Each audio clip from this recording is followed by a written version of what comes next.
evening, ladies and gentlemen, and welcome to Swanning About, a journey through the world of Mr. Michael Flanders. Now, some of you will know, although some of you may not, that Michael Flanders was one half of the duo of Flanders and Swan, whose gentle satirical songs and comic monologues proved to be the high point of English intimate review in the 1950s and 60s. Now, they both met when they were at school at Westminster, and they then went on to Oxford, where Swan, reading modern languages, played the piano in Sandy Wilson's reviews, and Flanders, reading history, acted and directed with OUDS, the Oxford University Dramatic Society, with such success the London critics predicted that he would have a flourishing career in classical theatre.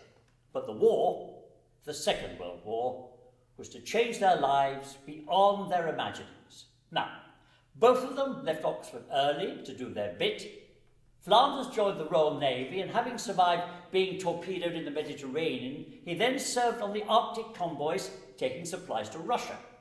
Swan joined the Friends Ambulance Unit in Greece, but it was while serving in the Royal Navy in 1943 that Flanders contracted polio, a result of which he was to be in a wheelchair for the rest of his life. But this neither dampened his creativity nor his enthusiasm.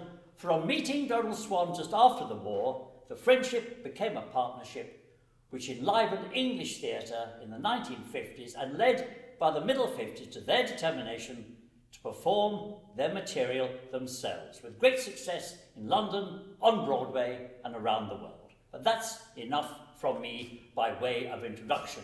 The writer must speak for himself. So I would like to leave you in the very capable hands of Mr. Michael Flanders.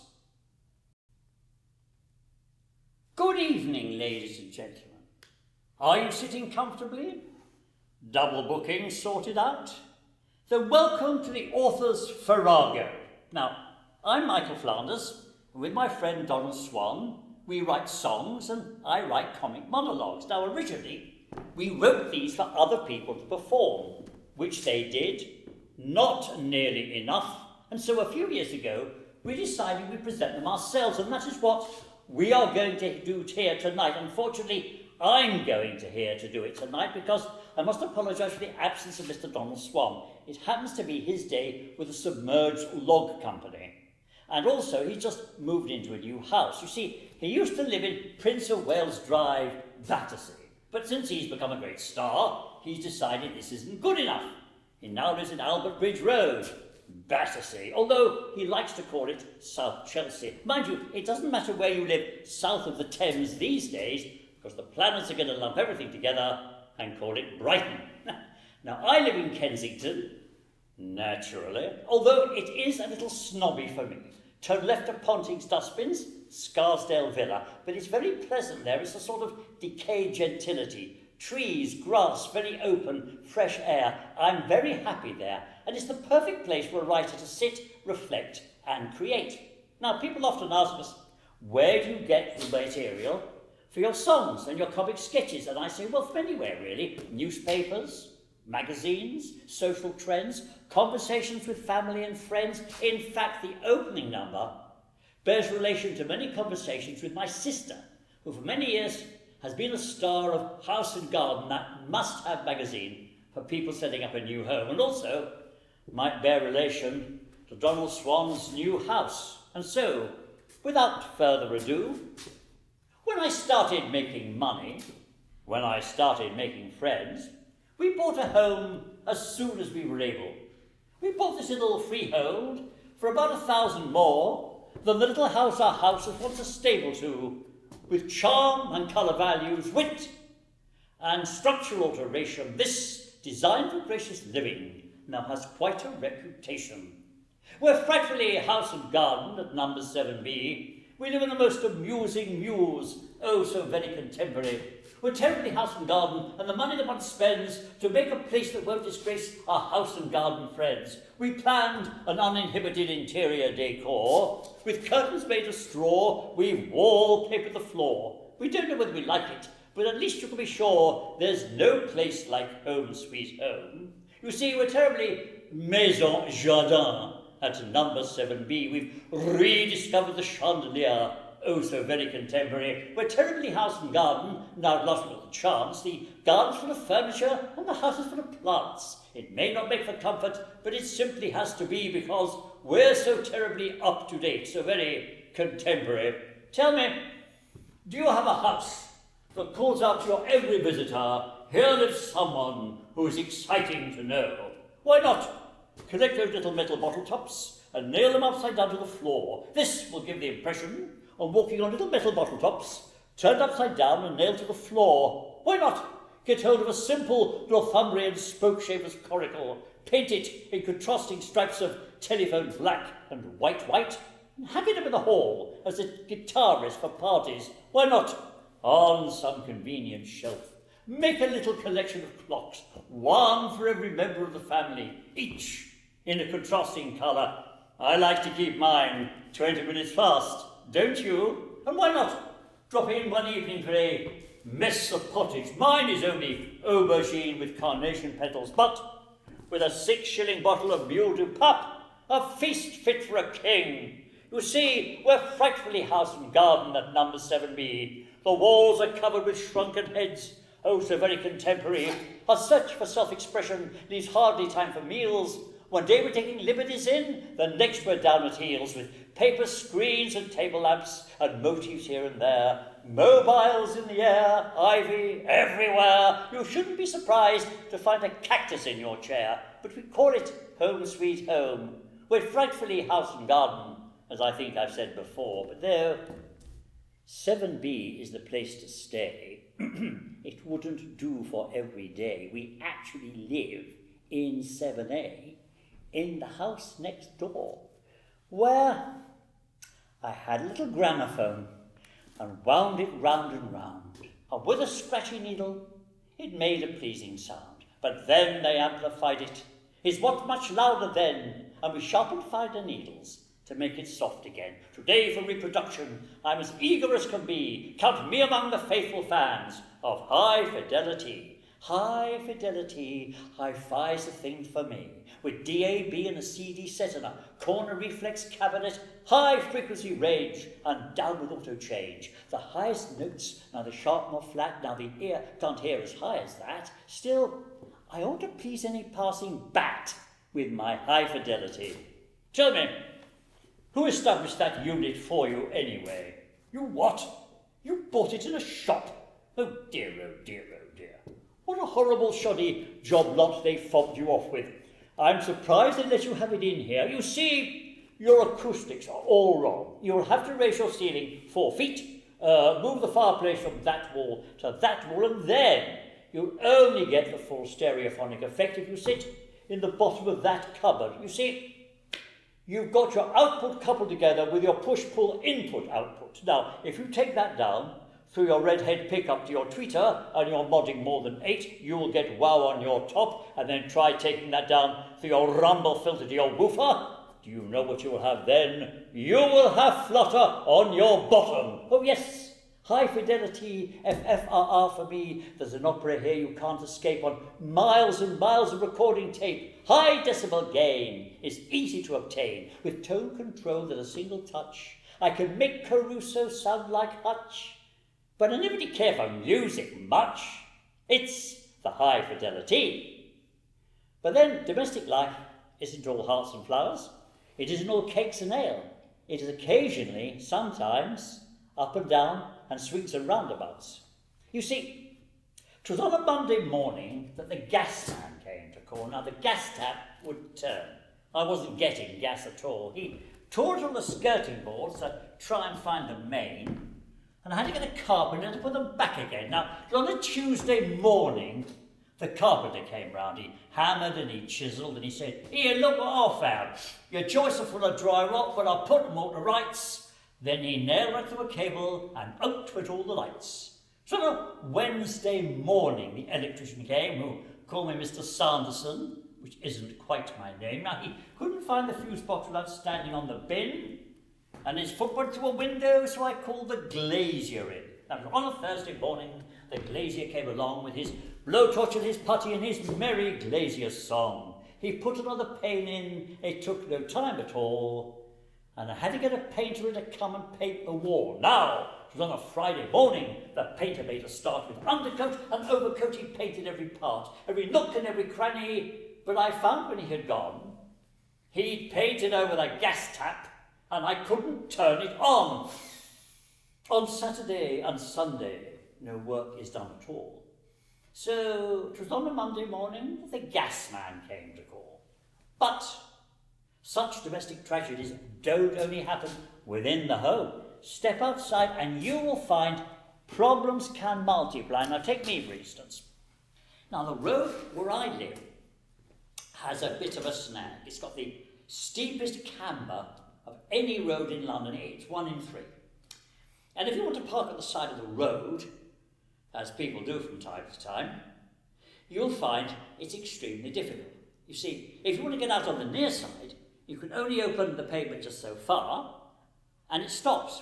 And if you want to get out on the other side, you've got to jump for it. Now, it's bad enough at the top and the bottom of the road, but just outside where I live, the car's tilted like that, and I can't get out at all. So, what did I do? Well, this is like the north face of Everest. I can't get out here, so I took it to the local council, and they were very good about it. Oh, local elections coming up, but then there's a jolly lot of old burghers down at our council. You won't find them sticking flags up on the town hall, I can tell you that. But then you see, our council is strictly non-political. They are all Conservatives. Anyway, they took a bite out of the pavement. All right, they didn't do it themselves. They sent a man round to do it, a man with a chain round his neck. And now there is one spot where with very little difficulty I can park the car and get out very nicely, thank you, all thanks to the borough surveyors. Or at least I could. Because do you know, every evening when I come home from my work with a submerged log company, there's a car park in that exact spot. Would you credit it? Now, I've never seen the driver, just the car. It's a big, horrible modern thing with teeth and an engine at both ends. I've tried everything I can to shift it. I've tried sticking notes under his windscreen wiper saying, do not park here, you will smart for this. I've tried sticking pins into wax models of his big end. But next day, there it is, large as life and twice as large. Now, it isn't any of the neighbours. This man, whoever he is, comes from miles away to park in that exact spot. I mean, I don't think I'll ever find out who it is. I mean, it could be anybody. In fact, come to think of it, it could be one of you. So, look, please, if you happen to be in the habit of parking outside 1A, can you please do me an enormous favour and park somewhere else? Thank you. And in the meantime, I've been wondering as to whether there aren't other ways of getting about. You see, if you're lost in London and don't know where you are, you'll hear a voice of calling, pass further down the car. Very soon you'll find yourself inside the terminus in a big 6-wheeler diesel engine, 97 horsepower omnibus.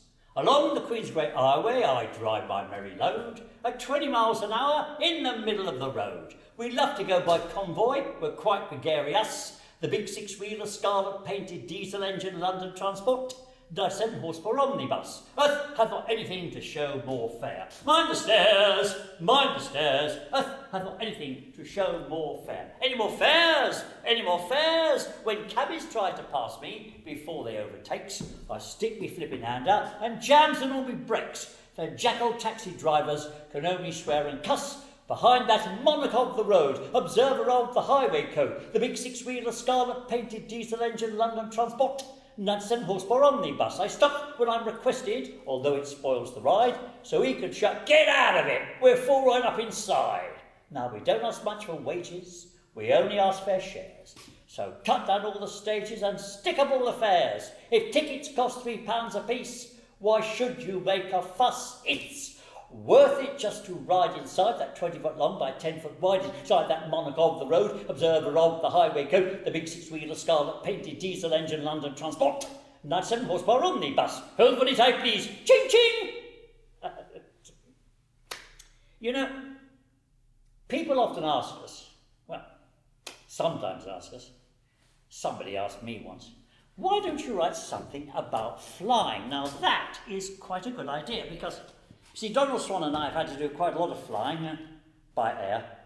And it's marvellous, when you think about it, that if you want to go, say, to New York, instead of having to lounge around for days on end in a sort of floating Selfridges, doing nothing, eating far too much, all you've got to do is to hop on a plane 17 miles outside London at 2 o'clock in the morning. You'll be in New York, too late for breakfast, and just in time to go to bed at noon. It'll only take your physical body about a week to catch up. But then flying, we are told, is incredibly safe. In fact, statistically, it's safer to fly than to cross the road, mind you. I gave up trying to cross the road years ago, where I live in Kensington, with all those airport buses whizzing about. I think the drivers have instructions to keep the statistics favourable. Anyway, aircraft, yes. Aircraft companies, oh yes, very helpful, very convenient, whether it's our own BO Airways Corporation or Air Linctus or any of the others. From the very moment they sell you your ticket, often as much as 6 months before you take off, you're told that you're entitled to 20 kilos of excess baggage, which has a wonderful international ring to it. But then there are always people like me who have to go home and get out our log rules and slide tables and work out that. That means about 64 pounds, give or take an Oz. Now, I always weigh everything on my scales at home, although they only weigh up to 20 pounds, and they're measured in scruples. But I weigh everything. I weigh the case and the contents, 40 pounds. Put the contents into the case, 50 pounds. It's the only known example where the whole is greater than the sum of its parts. Now, Donald Swan never weighs anything. The last time we came back from Toronto, he had 164 pounds of excess baggage. 164 pounds. In the end, we had to leave her behind. Lovely lady, known locally as La Belle Dame Sans Merci, the beautiful lady who never says thank you. Anyway, off you go to the airport, and you know you're getting near because you see an enormous sign that says, "Beware low-flying aircraft." Well, there's not much you could do about that. You could take the hat off. Anyway, you get inside, you go to the foyer, and the man comes up and tells you that you are on the advanced flight, which sounds marvellous until you realise you don't take off for another 4 hours. Now, there is always a very good reason for this. Either the plane's been held up in Beirut, or there's a wind over the Atlantic. There's a wind over the Atlantic. Something they hadn't quite tumbled to. What they do on the Air Ministry roof, I do not know. Or there is an electrical fault, which means they can't find the radio operator. Anyway, you sit there, filling in your landing card, next to an enormous sign that says, "Insure your life with us for £250. Loss of one or more limbs, half price." And so you sit there until you hear a voice saying, "Well, the passenger on platform here, please go to gate 23. So you do that, and then it's all aboard the mystery bus tour and off to the middle of the field. Now, I do have a problem getting up one of the gangways with the wheelchair, but they are very good about that. They always find out which gangway is the nearest to my seat, and they take me up the other one. Mind you, let's be fair. Last time they took me up to the service entrance in a forklift truck. Very stately, though. Why they need a big machine like that just to lift forks, I do not know. Anyway, you find your seat, you sit down, you stop smoking, you fasten your seatbelt, you take your luggage out of the luggage rack and you put it on the floor. They're very particular about that. Then a nice lady comes out and tells you what to do when you come down in the water, and then what to do when you stop breathing, and then it chucks away, and they start up the engines, and the whole thing starts to shake. It's like a cat after a pigeon. But I never worry, because I know that every part of this marvellous machine is a miracle of modern engineering. Then the ashtray falls out, ha ha ha! And so I'm inclined to agree with the old lady who said that if God had intended us to fly, he would never have given us the railways. And so I've written something about the railways.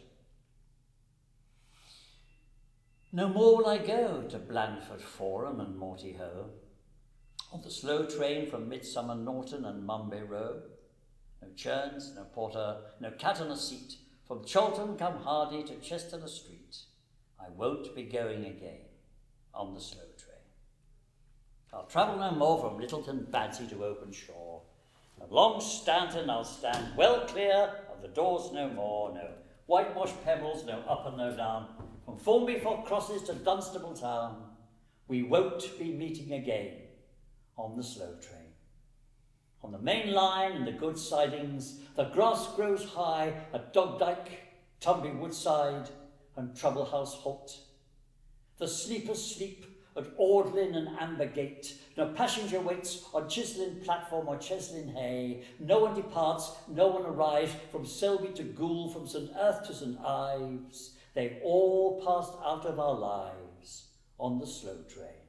Cockermouth for Buttermere on the slow train. Armley-Moor, Arran, Malcop and Scholar Green on the slow train. Windmill End. But whatever troubles you have, either with rail or with bus, nothing will stop us from getting out into the countryside. We see it as a right, and I mean not only to enjoy the sights and sounds of the countryside itself, but to get to know those wonderful, quaint, colourful country customs that stand as such a contrast to our drab urban lives. You see, when you're walking in the country, far from villages and towns, when you're 7 miles from nowhere and beyond, in some dark secluded forest or some hollow of the downs, you will come upon a standing pool or pond, and you'll always find a big brass broken bedstead by the bank. There's one in every loch and mere and fen. Don't think they're there by accident. It's us you have to thank, the Society of British Bedstead Men. Oh, the Hammerponds of Sussex and the Dewponds of the West are part of Britain's heritage, the part we love the best. Every eel and fish and mill pond has a beauty all can share, but not unless it's got a big brass broken bedstead there. So we filch them out of attics, we beg them from our friends, we buy them up in auction lots with other odds and ends, then we drag them across the meadows when the moon is in the sky. So watch them all, my darling, whilst the bedstead men go by. The League of British Bedstead Men is marching through the night, a desperate and dedicated crew, under cover of the hedges, always keeping out of sight, for the precious load of bedsteads must get through. Now, the Society for putting broken bedsteads into ponds has another solemn duty to fulfil, for on Britain's coastal beaches, or where waving willow wands marks the river's stream or rill, and you'll always find a single, laceless, left-hand leather boot. Our bootless British riverbanks are shock. We leave them there at midnight. You can track a member's route by the alternating print of boot and sock. Oh, the lily ponds of Suffolk and the dew ponds of the West are part of Britain's heritage, a part we love the best. Her riverbanks and seashores have a beauty all can share, provided there's a boot. Provided there's a boot. Provided there's at least one boot. 3 treadless tyres, some oil drums, a half-eaten pork pie, an ill felt hat, a lorry load of tar blocks, and a broken bedstead there. Mind you, if you come to think about it, what with urban expansion and so on, soon it's going to be very difficult to find anywhere that's free of building. Indeed, you've got to go miles. Somewhere, I'll tell you what, Salisbury Plain's a perfect example. You see, it's marvellous because there hasn't been any building there for 4,000 years. But I bet that when there was, back in Neolithic times, there was one of our ancient ancestors standing on the observation platform, telling they'd all got it wrong, telling them they should move on, and I don't think he was very pleased about it either. Wait a minute, what are you doing? You can't put those great big things up there. I've got ancient lights on my cave. Yeah, you might call it megalithic culture. I'll call it vandalism. What is it? What? It's a henge. Well, we had a wood henge here once, but it rotted. What? This is made of stone. It's a Stonehenge. I see. I suppose you realise that this is the last nesting place for mammoths in the whole of Wessex. Yeah. When I first came here, there was nothing. Then they started to build the barrows. The long barrows, the round barrows, the bell-shaped barrows. They have started carving these white horses out on the hills. Have you seen that? I don't know what it's for. some sort of advert for mead, I suppose. They don't call them the beaker folk for nothing. You come along, dragging these great prefabricated dominoes all over the place. The roads are not made for that sort of traffic. Every weekend it's the same. Ox carts, nose to tail, all the way from here to the coast. And it's not local stone. No, it's not. I know all the stone round here. Where's it from? From where? The Presili Mountains? In Wales? Yes, I know where Wales is. I've been abroad. I do suppose you realise you are bringing it the wrong way. You should be bringing it round the Canterbury Ring Road, avoiding earthworks at Avebury. Eh? Well, that's it, is it? Just 2 up and 1 across the top all the way around? Well, if this is modern architecture, roll on the Ice Age, I say. Oh, you'll never get a roof on it. Well, you never get twigs big enough. And those big picture windows, very nice. But what about the drafts? What about the lack of privacy? Well, you tell me when they start moving people in. You get a rough lot in these new housing developments. I don't want to end up under the altar stone in a crouching position. What? Nobody's going to live in it. Well, that's something. Well, if nobody's going to live in it, what is it? You're pulling my leg. It's a calendar. Bit big for a calendar, isn't it? Look a bit silly with that on your desk. I am sorry. I apologise. I did not know it was religious. Well, how does it work then? Yeah, well, every morning before sunrise, you come up here. Rather you than me, mate, yeah. When the rising sun, it's that big stone over there, and its shadow falls onto this flat one, then we'll know it's summer. That will be very useful. Well, is it summer now? You can't tell. Well, I've got to come and help you shovel the snow off it, haven't I? Because January brings the snow, makes your feet and fingers go. February, ice and fleet. Freeze the toes right off your feet. Welcome March with wintry wind, with that we're not so unkind. My April brings the soft spring showers, on and on for hours and hours. Farmers fear and kindly bay, rain by night, nail by day. June just rains and never stops, 40 days and spoils the crops. In July, the sun is hot. Is it shining? No, it's not. August, cold and damp and wet, brings more rain than any yet. And September adds a fog. Shouldn't do it to a dog. Then October brings a gale. Rain and slush and wind and hail. And November adds a fog. Shouldn't do it to a dog. Freezing cold December. Then bloody January again.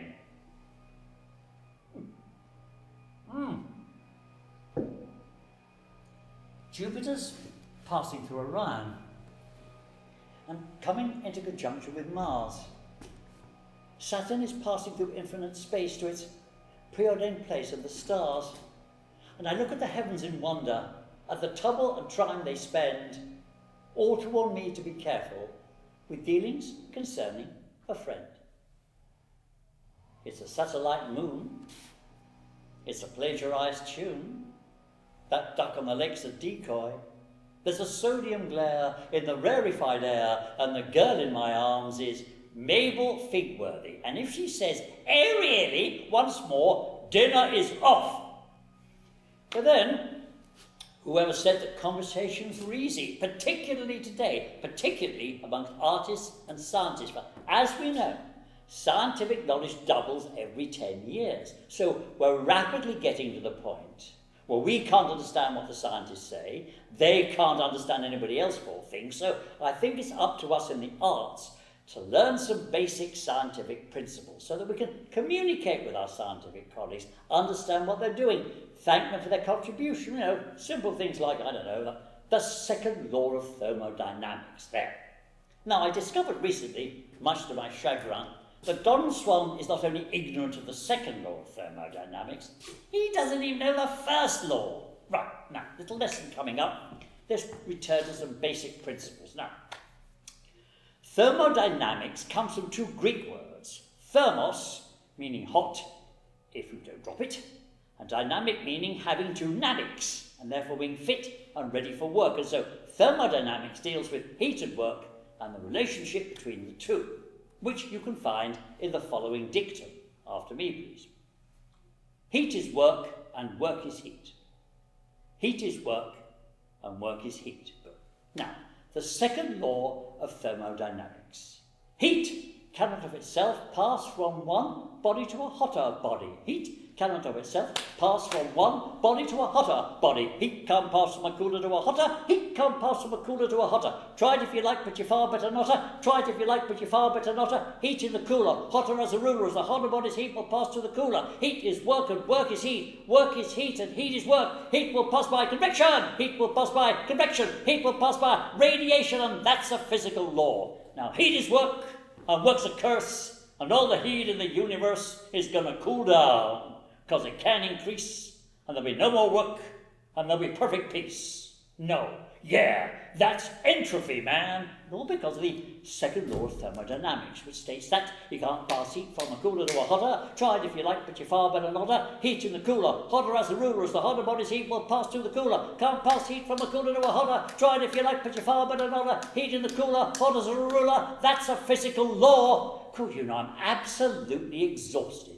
But that's because I've been working, which proves the first and second law of thermodynamics. Yeah! A moment, please. Oh.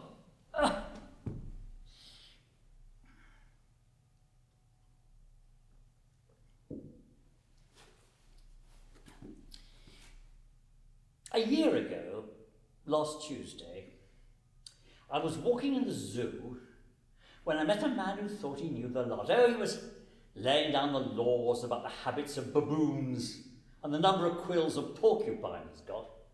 So I asked him, what's that creature there? He answered, oh, that's a helk. And I'd have gone on thinking that was true if the animal in question had not put that man to shame and said, I'm not a helk, I'm a gnu. I'm a gnu. I'm a gnu. I'm the nicest work of good nature with the zoo. I'm a gnu. How do you do? You really ought to know who's a who. I'm a gnu, spelled G-N-U.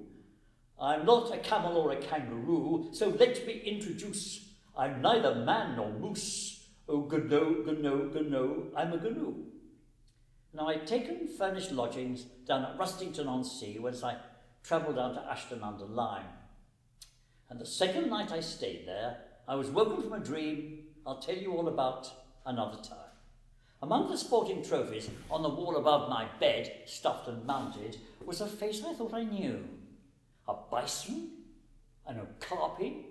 Could it be a hearty beast? Then I thought I heard a voice. I'm a gnu. I'm a gnu. I'm another gnu. I wish I could gnash my teeth at you. I'm a gnu. How do you do? You really ought to know who's a who. I'm a gnu spelled G-N-U. Call me bison and a carpy or I'll sue. No, am I in the least like that dreadful hearty beast? Oh, gno, I'm a gnu. Gno, I'm a gnu. Gno, I'm a gnu. The elephant's life is tedious, laborious and slow, and I've been an elephant all my life, and our blooming will ought to know. He never forgets a name or face. He knows his way from place to place, remembers to be dutiful and when to push and when to pull. And when he's dead, the dealer calls and buys his tusks for billiard balls, and all because the elephant's got a perfect memory. That isn't the thing for me. So, I'm suffering from amnesia. My mind's a perfect blank, though life is so much easier, and amnesia's to thank. I'm being psychoanalyzed. I lie on a divan and flap my ears and try to look as balmy as I can. I'm an introverted, elephancentric hypochondriac, and I'll stay in the elephant's nursing home till I get my memory back. I'm suffering from hysteria. I nearly split besides. To see the others get wearier from giving the children rides, I've told my psychoanalyst that I'm a sacred cow. I'd like to carry a hound about. I cannot remember how. I'm an introverted, elephancentric hypochondriac, and I'll stay in the elephant's nursing home till I get my memory back. I'm suffering from schizophrenia. It comes on me in spells. Sometimes I'm the King of Armenia or the Bishop of Bath and Wells. I tell them I'm Napoleon and all that sort of bunk, and they never guess that half the time. I'm laughing up me trunk. I'm an introverted, elephancentric hypochondriac, and I'll stay in the elephant's nursing home till I get my memory back. Practicing my trumpet half the night, and I'll stay in the elephant's nursing home till I get my memory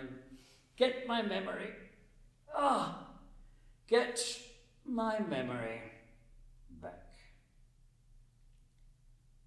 The bratypus or sloth am I live a life of ease, determined not to do or die, but idle as I please.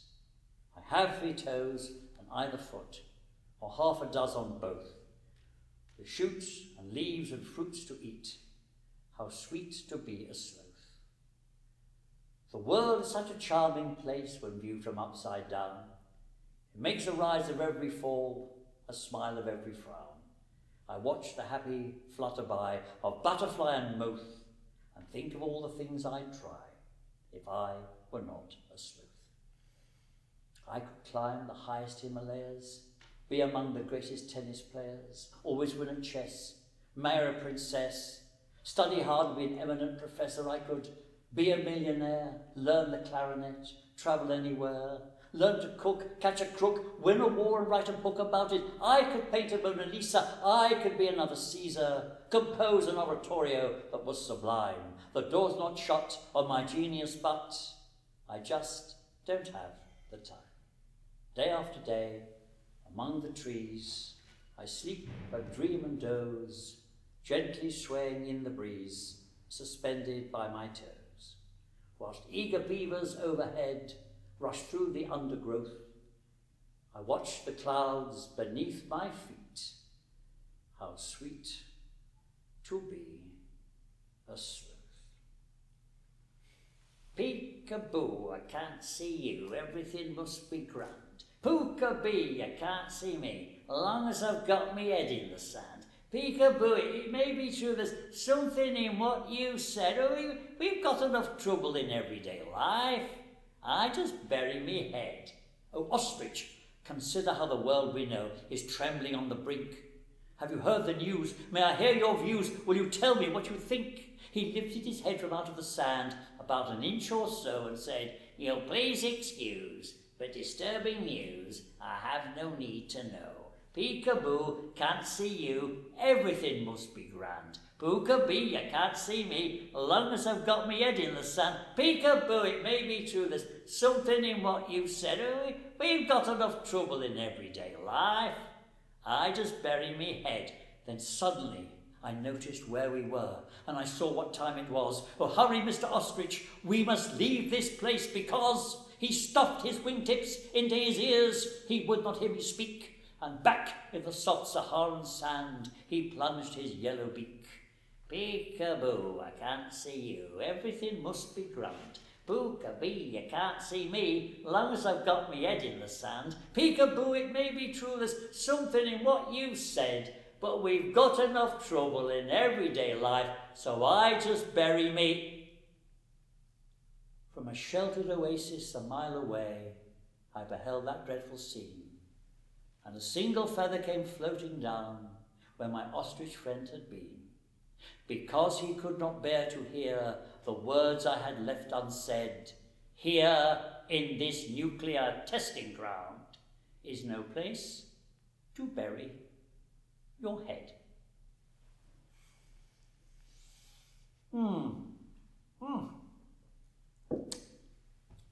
I was taking compass bearings for the Ordnance Survey by an army training camp on Salisbury Plain. I packed up my theodolite, was calling it a day, when I heard a voice that sang a sad refrain. "Oh, my darling armadillo, let me tell you of my love. Listen to my armadillo round the lay. Be my fellow on my pillow, underneath this weeping willow. Be my darling armadillo all the day." I was somewhat disconcerted by this curious affair, for a single armadillo alone on Salisbury Plain in summer is unusually rare, and a pair of them are practically unknown. Drawn by that mellow solo, I followed on my bike to discover what these armadillo lovers would be like. Oh, my darling Armadillo, oh, how pleasant it would be if for us the silver wedding bells would chime, let the orange blossom billow, if you'll only say I will, oh, be my darling Armadillo all the time. At last I saw him standing by a low and muddy bank, an armadillo singing to an armour-plated tank. Should I tell him, gaunt and rusting with the willow tree above, this, abandoned on manoeuvres, is the object of your love? I left him to his singing, cycled home without a pause. Never tell a man the truth about the one that he adores. And on the breeze that followed sunset, I heard that sad refrain singing, willow, willow, willow down the way. And I seemed to hear it still, oh, vive l'amour, vive l'armadillo. Be my darling Armadillo all the day. Be my darling Armadillo all the day. The jungle was having a party, a post-hibernation ball. The ballroom was filled with waltzing gazelles, gorillas and zebras and all. But who is that animal all by herself, pretending to powder her nose? A poor little warthog whom nobody loves, in a blue satin dress with pink bows.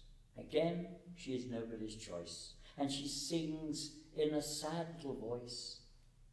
Nobody ever cares to court a warthog, though a warthog does her best. I've spent a lot of money for a warthog. I'm perfumed and prettily dressed. I've colour rinsed my hair, dabbed perfume here and there.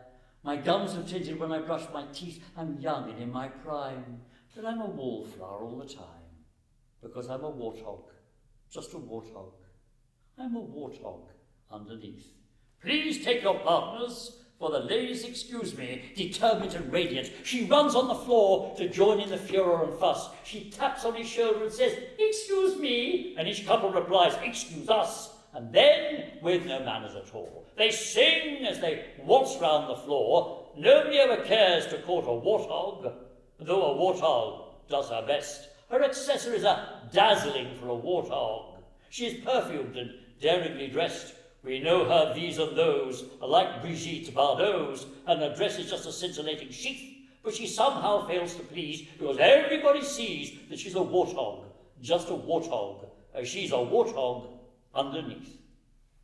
Head hanging, she wanders away from the floor, this warthog whom nobody loves, then stops in amazement, for there at the door is a gentleman warthog, impeccably dressed, in the act of removing his gloves. His fine chisel face seems to frown as he looks first up and then down.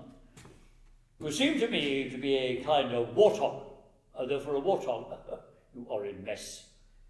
You're wearing too much makeup for a warthog. You should have chosen a more suitable dress. Did you have to dye your hair? If that's perfume, give me air, and I never have accrued to scarlet teeth. But let us take the floor, because I'm absolutely sure that you're a warthog. Yes, a warthog, the dearest little, neatest little, sweetest and completest little warthog underneath.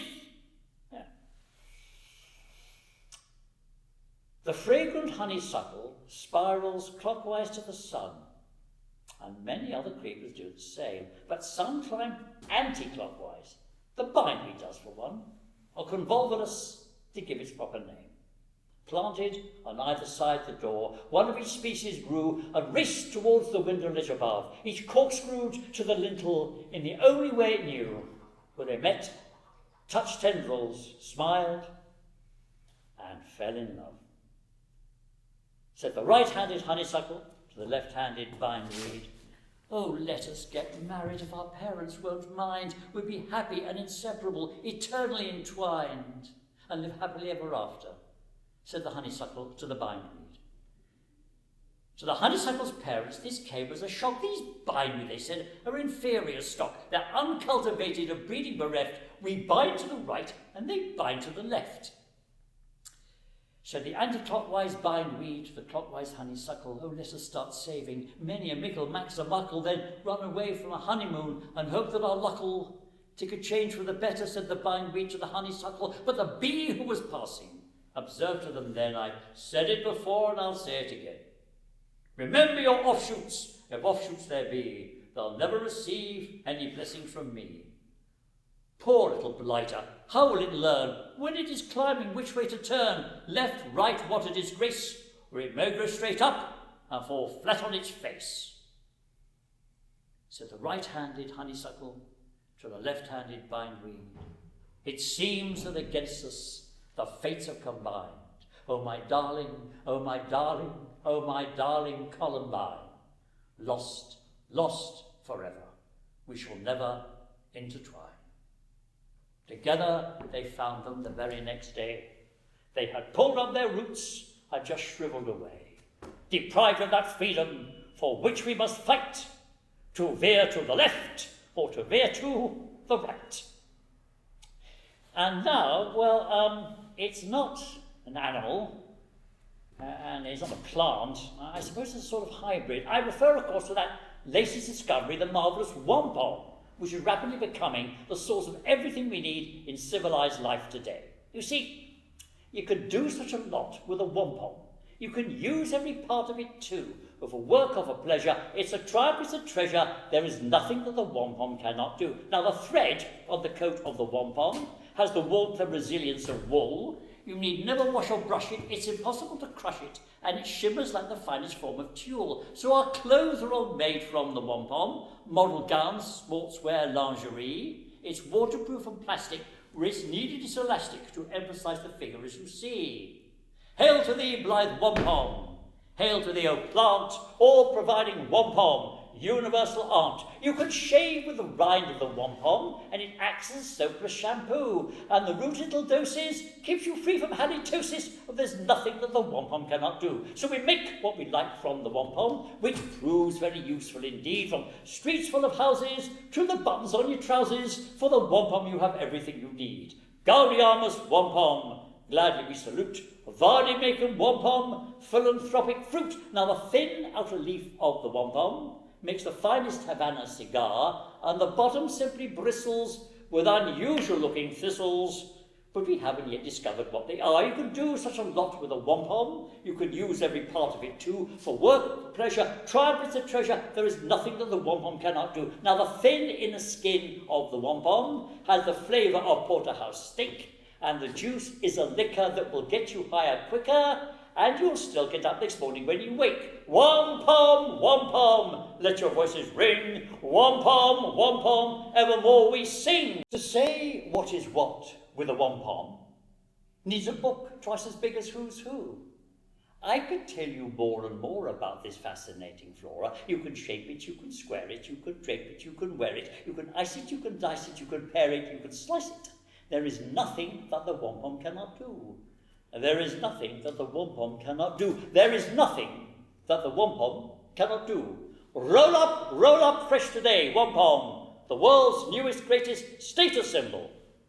And how we English have changed with our views of the status symbol. It used to be something Englishmen never thought about, but times are changing. And so often today you hear people say, society frowns on blowing one's own trumpet. But we found a game that merits no rebuke. If someone's got a tub, we're going to thump it. It's more fun than playing polo with the Duke. The secret is to gungadin your neighbour. I'm a better man than you, the acid test.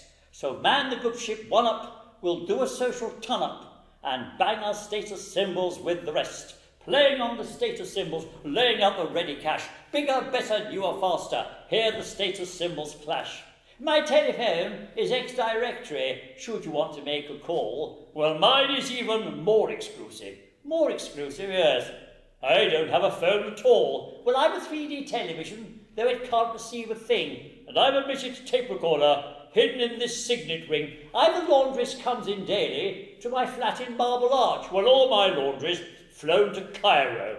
Flown to Cairo, yeah, where they don't use so much starch. I've been told my butler's butler has appeared on Face to Face. Well, I lost both my Botticellis when they robbed my country place. I've been asked to sing at Salzburg in next year's Fidelity. I've been asked to screen Young Cummings. For security, you know. My card registration numbers, 1111 VIP. All my garage doors fly open when I murmur sesame. My call horn plays Winterreiser. Your car horn goes toot, toot, toot. Well, I've just bought a Mini Super. You've just bought a Mini Super? Yes, I've got one in my boot, playing on the status symbols, laying up the ready cash. Bigger, better, newer, faster, hear the status symbols clash. Hell has just been taken over by Lloyd's Bank to great applause. We've acquired a private furnace, bigger, hotter far than yours.